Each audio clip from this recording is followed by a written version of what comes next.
دیکھیں اس میں دو طرح سے لوگ دیکھ رہے ہیں. ایک تو جو آپ بات کریں کہ نیب کا ایشو رہا ہے، نیب یہاں پہ احتساب کے بجائے پولیٹیکل انجینئرنگ کے لیے استعمال ہوتا رہا. یہاں پہ جس قسم کے کیسز بنائے گئے، آپ کچھ عرصہ پیچھے چلے جائیں، نواز شریف صاحب کے اوپر جس طرح کے کیسز تھے اور نیب جو کچھ کہتا تھا آ کے عدالتوں میں، اب ان کا موقف اچانک تبدیل ہو گیا. تو یہ تو بات ہے کہ نیب کی وجہ سے بہت سارا کام رک جاتا تھا، لوگ فیصلے نہیں لیتے تھے، اس حد تک تو ٹھیک ہے. لیکن at the same time corruption Pakistan میں ایک بہت بڑا ایشو ہے، اور یہی وہ چیز عمران خان صاحب لے کے گئے تھے. اب یہ جو ترامیم اس میں ہوئی ہیں، ایک طرح سے اس کو بحال کر دیا گیا، اپیل منظور ہوئی ہے، اس سے ٹیکنیکلی تو عمران خان صاحب کو فائدہ ہوگا، یقین تقریباً 2 کیسز میں ان کو شاید فائدہ ہو جائے. لیکن ان کا کیس یہ تھا کہ it's not about me, it's not about Imran Khan یا پھر نواز شریف، ہمارا یہ ایشو ہے ایک یہاں پہ کرپشن کا. تو میرے خیال میں اس کو اب دیکھنا پڑے گا اب کس طریقے سے اس کو پارلیمنٹ آگے لے کے چلتی ہے، اس لیے کہ اسی نیب کے حوالے سے پیپلز پارٹی بھی کہہ چکی ہے ہم نے ختم کرنا ہے. لیکن وہی نیب جب ان کے دور حکومت میں عمران خان صاحب کے خلاف توشہ خانہ 2 بن رہا ہے، بہت ساری چیزیں بن رہی ہیں. اوور آل یہ ایک ایسی چیز ہے جو بڑی ٹرکی ہے. اگر ایک ہم ایسا ادارہ بنا دیں جو سیاسی انفلوئنس کے بغیر کام کرے پھر تو یہ ٹھیک ہے. لیکن ابھی جو اس وقت جو کرنٹ نیب ہے، میرا نہیں خیال کہ وہ اتنا غیر سیاسی احتساب کر رہا ہے. تو اس سے جتنی چیزیں دور ہوں گی تو اوور آل میرے خیال میں اس سے بہتری آئے گی. دیکھیں عمران خان صاحب کے جو کیسز ہیں وہ ان میں لیگل سے زیادہ سیاسی مسئلہ ہے. لیگلی ہوتا مسئلہ تو کب کے رہا ہو چکے ہوتے ہیں، ان کی آپ کو پتہ ہے سزائیں معطل ہو چکی ہیں. اب جو 9 مئی کے کیسز بھی ہیں وہ بھی جب گئے لاہور ہائی کورٹ میں، وہاں پہ پروسیکیوشن کسی قسم کا کوئی ایویڈنس نہیں پیش کر سکی. وہاں پہ لاہور ہائی کورٹ نے اپنے فیصلے میں لکھا ہے کہ نہ کوئی یہ ویڈیو ایویڈنس دے سکے، نہ یہ کوئی آڈیو ایویڈنس دے سکے. تو عمران خان صاحب چاہے کوئی بھی کیسز ہوں اس میں وہ آسانی سے بری ہو جائیں گے لیگلی. لیکن اس کی جو سیاسی سائیڈ ہے میرے خیال میں وہ اس کو پرولونگ کرنے کی کوشش کرے گی حکومت. اور یہ حکومتی وزراء بار بار کہتے ہیں کہ جناب ہم نے دوسرا کیس بنا دینا ہے، اگر وہ اس میں چھٹ گئے تو ان کو دوبارہ گرفتار کر لیا جاتا ہے. ادروائز مجھے لگتا ہے کہ عمران خان کی جو رہائی ہے، بہت سارے لوگ کہہ رہے تھے اگست میں ہو جائے گی، اور یہاں پہ میں بھی آپ سے بات کر کے گیا تھا، میں نے آپ کو کہا تھا مجھے اگست میں عمران خان صاحب کی رہائی ہوتی ہوئی نظر نہیں آ رہی. اسی طرح مجھے ستمبر میں بھی عمران خان صاحب رہا ہوتے ہوئے نظر نہیں آ رہے. جس دن عمران خان باہر آئے گا اس دن یہ حکومت کے لیے سسٹین کرنا، اس کو جو سپورٹ کر سارا جو اس کا سپورٹ سسٹم ہے اس کے لیے چلنا مشکل ہو جائے گا. تو مجھے یہ لگتا ہے کہ کسی نہ کسی طریقے سے ان مقدمات کو ڈریگ کیا جائے گا. دیکھیں بشرا بی بی کا پہلی تو بات یہ ہے کہ توشہ خانہ سے ہمارے کتنے لوگوں نے کتنے تحفے لیے. وزیر اعظم یوسف رضا گیلانی نے لیے، شاہد خاقان عباسی نے لیے، جتنے بھی وزراء اعظم یہاں پہ رہے سب نے لیے، وزراء نے لیے، صحافیوں نے لیے. یہاں پہ صحافی بھی ایسے ہیں جو توشہ خانہ سے گھڑیاں لے کے گئے ہیں، اور جو توشہ خانہ بیٹھ کے کرتے ہیں نا ٹی وی پہ، ان میں بھی ماشاءاللہ ہمارے ایسے صحافی موجود ہیں جنہوں نے خود گھڑیاں لی ہوئی ہیں. تو ایشو یہ ہے کہ اگر کوئی مسئلہ تھا تو پوسٹ کے اوپر عمران خان تھا، تحفہ عمران خان کو ملا تھا. پرائیویٹ سٹیزن کے خلاف آپ نے کس قسم کا کیس بنا دیا. تو جو بشرا بی بی کا کیس ہے وہ بشرا بی بی کا کوئی جرم نہیں ہے، وہ ان کا جرم صرف یہ ہے کہ وہ عمران خان کی اہلیہ ہیں. آپ نے ان کے نکاح کا معاملہ بھی دیکھ لیا، اس کو بھی جس طریقے سے جو ہے وہ کیس چلایا گیا. تو بشرا بی بی کے اوپر جو کیس ہے، چاہے اس کی جتنی بھی ویلیو ہے، وہ تو کوئی ان کے پاس سرکاری عہدہ نہیں تھا، ان کی کوئی سرکاری حیثیت نہیں تھی. تو وہ تو عمران خان صاحب سے وہ جڑی ہوئی ہیں، تو اس لیے ان کے اوپر کیس ہے. تو جب تک عمران خان صاحب کے اوپر مشکل رہے گی، بشرا بی بی کے اوپر بھی مشکل رہے گی. اور عمران خان صاحب کو دباؤ میں لانے کے لیے ایک یہ بھی سیاسی طریقہ ہے کہ آپ ان کے اہل خانہ کو جو ہے اس طرح کیسز میں انوالو کریں، اور یہ وہ چیز ہے جس کا بار بار عمران خان صاحب ذکر بھی کرتے ہیں. دیکھیے میرے خیال میں ہمیں اس چیز کو دیکھنا چاہیے جو سامنے نظر آ رہی ہے. ہم جو دیوار پہ پینٹنگ نظر آ رہی ہے کیوں نہ اس کے اوپر ہم غور کریں. دیوار کے پیچھے کیا ہو رہا ہے وہ تو جب سامنے آئے گا پتہ چل جائے گا.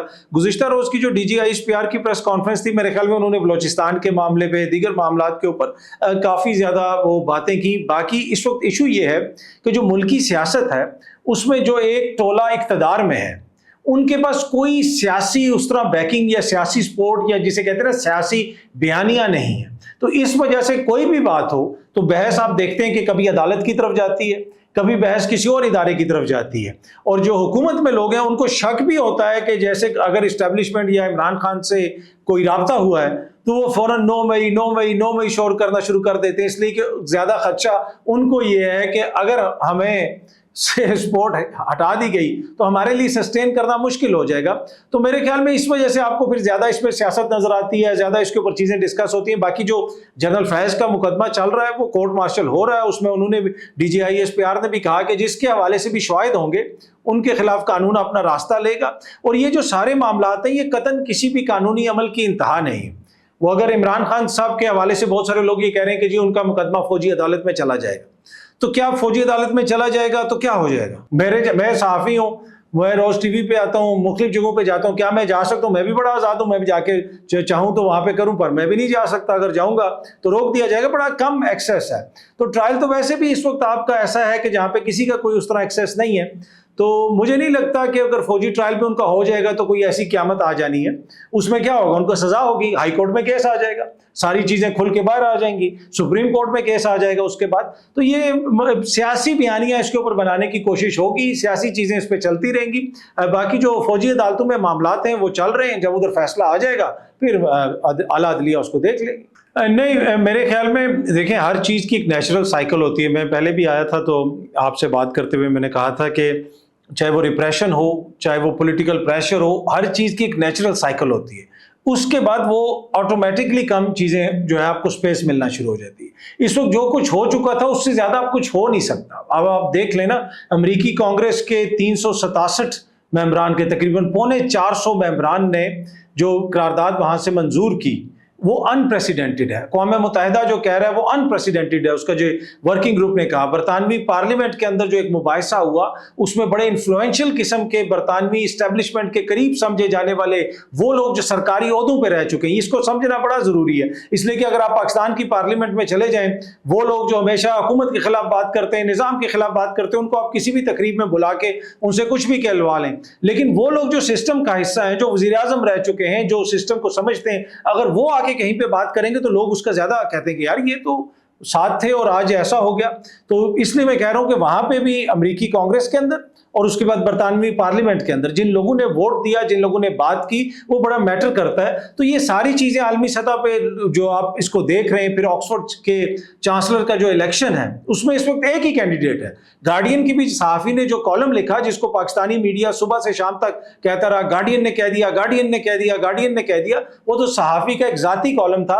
حالانکہ اسی میڈیا کے اوپر جو پیڈ امپلائیز ہوتے ہیں, جب ان کا پروگرام چل رہا ہوتا ہے اس سے پہلے وہ چلاتے ہیں کہ بھائی ادارے کا اس بندے سے کوئی تعلق نہیں اگر اس نے کوئی غلط بات کر دی.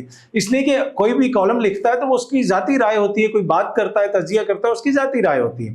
تو میرے خیال میں ان سارے حالات میں جو لوگ یہ امید لگائے بیٹھے ہیں کہ عمران خان صاحب کا مقدمہ فوجی عدالت میں چلا جائے گا, میرے پاس کوئی نیوز نہیں ہے, پر میری اسیسمنٹ ہے کہ اس وقت اس کو فوجی عدالت میں بھیجنا اس حکومت کے لیے اتنا آسان نہیں ہوگا. دیکھیں, ایک تو اس میں کوئی دو رائے نہیں کہ پاکستان میں بہت سارے لوگ اپنے بچوں کو اسکول اس لیے نہیں بھیجتے کہ وہ 2 وقت کی روٹی نہیں افورڈ کر سکتے. وہ کہتے ہیں یار یہ بچے کو کہیں پہ کام پہ لگوا دو, بچے کو پیسہ نہیں ملتا, بچے کو وہاں پہ روٹی مل جاتی ہے.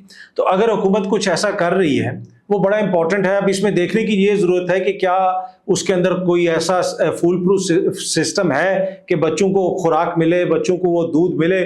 تو میں تو اس کو ایز اے پازیٹیو اسٹیپ ہی دیکھتا ہوں.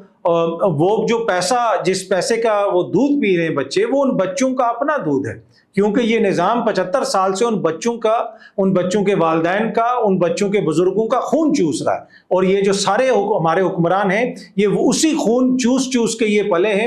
ان کے یہ جو دنیا بھر میں بڑے بڑے محل ہیں, اور جو ان کا جو پاکستان کے اندر ان کے بڑے بڑے محل ہیں, چاہے وہ سرکاری محل ہو جائیں یا غیر سرکاری محل ہو جائیں, ان سب کے اندر جو ہے اس بھی پاکستان کی عوام کا خون پسینہ شامل ہے. اگر کسی نے حلال سے بھی کمایا ہے تو وہاں پہ بھی محنت مزدوری جو ہے اس سارے سسٹم کے اندر عام پاکستانی کرتا رہے, ٹیکسز دیتے رہے. تو میرے خیال میں یہ پاکستان کی قوم کا پیسہ ہے. اگر اس میں سے کسی کو 2 چٹانگ دودھ پلایا جا رہا ہے تو اس میں کوئی احسان نہیں کیا جا رہا. میرے خیال میں ٹو لٹل ٹو لیٹ, اور زیادہ کرنے کی ضرورت ہے. دیکھیں, میں پہلے بھی آیا تھا ادھر تو میں نے آپ سے یہی عرض کی تھی کہ جو لوگ یہ امید لگا کے بیٹھے ہیں کہ مولانا پاکستان تحریک انصاف کا احتجاج جو ہے لیڈ کریں گے اور کوئی اسٹریٹ ایجیٹیشن شروع ہو جائے گی, مولانا سسٹم کے وہ جسے کہتے ہیں نا سسٹم کے وہ ہیں بندے ہیں یا سسٹم کی اسپیشی ہیں, وہ اس سسٹم کے باہر ایگزسٹ نہیں کر, ان کا جو ایکو سسٹم ہے وہ اسی کے اندر سروائیو کر سکتا ہے اور تھرائیو کر سکتا ہے. اگر کوئی یہ سمجھتا ہے کہ وہ باہر آ کے یہ کر دیں گے وہ کر دیں گے، وہ جب بالکل اقتدار سے علیحدہ ہوتے ہیں تو پھر وہ اس حد تک کرتے ہیں، پروٹیسٹ بھی کرتے ہیں۔ جب عمران خان کا دور حکومت تھا، آلدو کہ عمران خان صاحب کو اس وقت یہ کہا گیا کہ جی مولانا کو بھی کسی طریقے سے ایڈجسٹ کر لیں، یہ پیغام باقاعدہ بھیجے گئے اس وقت طاقتور سرکلز کی جانب سے، اور عمران خان صاحب اس چیز کے اوپر تیار نہیں تھے۔ تو آپ نے دیکھا کہ مولانا نے احتجاج بھی کیا، مولانا نے دھرنا بھی دیا، وہ سب کچھ ہوتا رہا۔ اس وقت وہ سچویشن نہیں ہے۔